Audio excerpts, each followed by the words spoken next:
Is it seriously dimmer? What's up, guys? IGSQUAD here. So today we're going to take a look at what we saw at Samsung's newest event for January of 2021. So let's go ahead and get into it.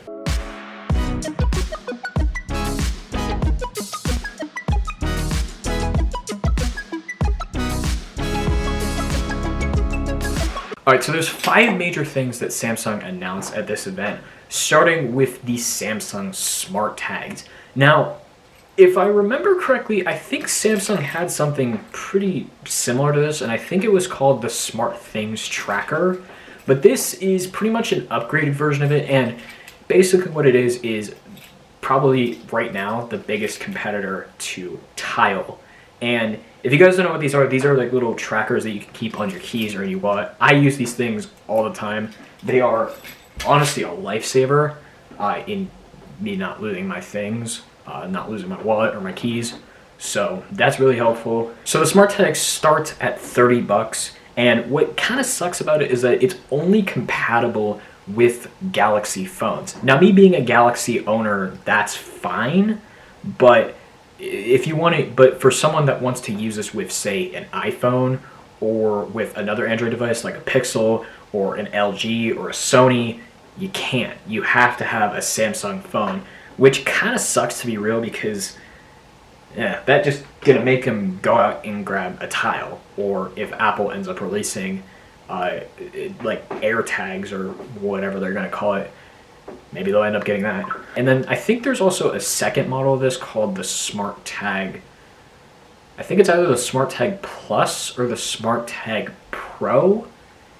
I don't know, but that starts at $40, and yeah, it's pretty much the same thing as far as I know. And then the next thing we saw are the Galaxy Buds Pros. So yes, another set of Galaxy Buds. Thanks, Apple, for not making the AirPod lineup ridiculously confusing. Thanks. Anyways, but yeah, these are basically like now a active noise canceling version of the standard Galaxy Buds that don't have the design of Galaxy Buds Live, and they start at $200 or $150 if you have a trade-in. They come in 3 colors: Phantom Black and what I'm guessing Phantom Silver and Phantom Violet. Kind of weird how they're using Phantom for all of them, but okay. And like I said, $150 with a trade-in, $200 if it's not a trade-in, which is still $50 cheaper than AirPods Pro. So maybe, I mean, you can often get AirPods Pro a lot cheaper than $250, but I don't know. Maybe it'll be worth seeing a comparison test on Galaxy Buds Pro and AirPods Pro. Not for me. I'll throw you to your average consumer for that one. Alright, and next thing we saw are the 3 new phones that Samsung announced, starting with the Galaxy S21. Now, to me, this phone kind of has a bit of an identity crisis, because it's kind of a cross between a flagship and a budget phone, because it has this really cheap, crappy plastic build, but it's also got a 120 hertz display. And then it's kind of a mid-range because it's a 1080p 120 hertz display, so that's a bit weird. But one thing to note about all 3 of these phones is that they all get a $200 price cut compared to last year, which is actually pretty substantial. So the S20 from last year started at $1,000. This year the S21 starts at $800, and then you have the S20 Plus last year that started at $1,200. This year, the S21 Plus starts at $1,000, and S20 Ultra last year started at $1,400, and this year S21 Ultra starts at $1,200. So great to see that the prices are coming down, and holy crap, that was a lot of numbers. Alright, now all 3 of these phones have the Snapdragon 888 or Snapdragon 888 processor, which is the flagship chip from this year. And then they all, I think they mostly start at 8 gigs of RAM, although I think the Ultra starts at 12 gigs of RAM. And they all have 128, 256, and I think the Plus and the Ultra have 512 gig options. Alright, so let's go over individual specs, starting with S21. So this phone has a 6.2 inch 1080 by 2400 display.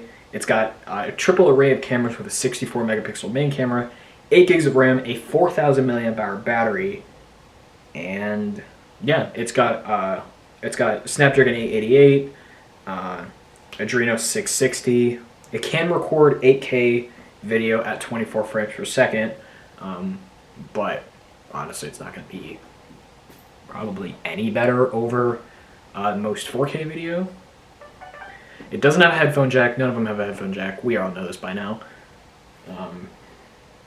We still have the under-display fingerprint sensor, although it is actually a new Qualcomm sensor, so it's it's supposed to be a little bit faster, and actually, I think about 25% of a larger area.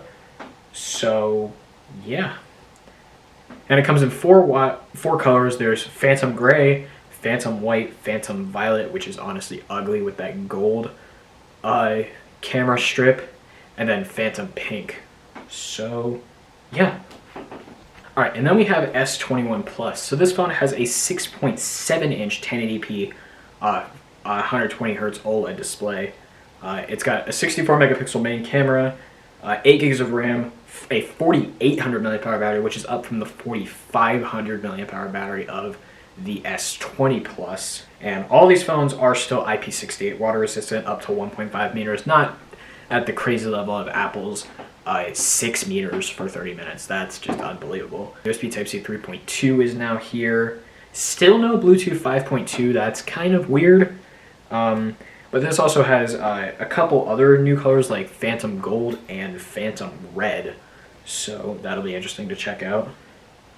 And yeah. And also the S21 Plus has a glass back, where the S21 has a cheap, crappy plastic back. Alright, and then we have the Galaxy S21 Ultra. So this phone has a 6.8-inch 1440p 120 Hz OLED display. And yes, you can run 1440p and 120 Hz at the same time, which is great. It's actually a slightly smaller display compared to last year. I think last year was a 6.9-inch display. This year it's 6.8, but still a pretty huge display. And then we also have a 108 megapixel main camera, so that's back in its second generation for this year. You have a 12 or 16 gigs of RAM and a 5,000 milliamp hour battery, so not up from the S20 Ultra at all. Still at the same size, but good to see it's not going down. And all these phones are now coated in Gorilla Glass Victus, which of course we first saw on the Note 20 and Note 20 Ultra. And there's 3 different models of this. There's 128 gigs of storage with 12 gigs of RAM, 256 gigs of storage with 12 gigs of RAM, and 512 gigs of storage with 16 gigs of RAM. And of course we have that 108 megapixel main camera. We also have a 10 megapixel periscope telephoto, which is actually going to be interesting to see. And then we have a 10 megapixel main telephoto, and then a 12 megapixel ultra wide. And of course it still has the 8K video, no headphone jack. We have a 40 megapixel selfie camera, which is actually pretty impressive. And this one gets Bluetooth 5.2 where the other ones don't, which is kind of weird. And then there's also a couple other colors. There's Phantom Titanium, Phantom Navy, and Phantom Brown, which we probably won't all get in the US because Samsung likes to scatter color choices around different regions.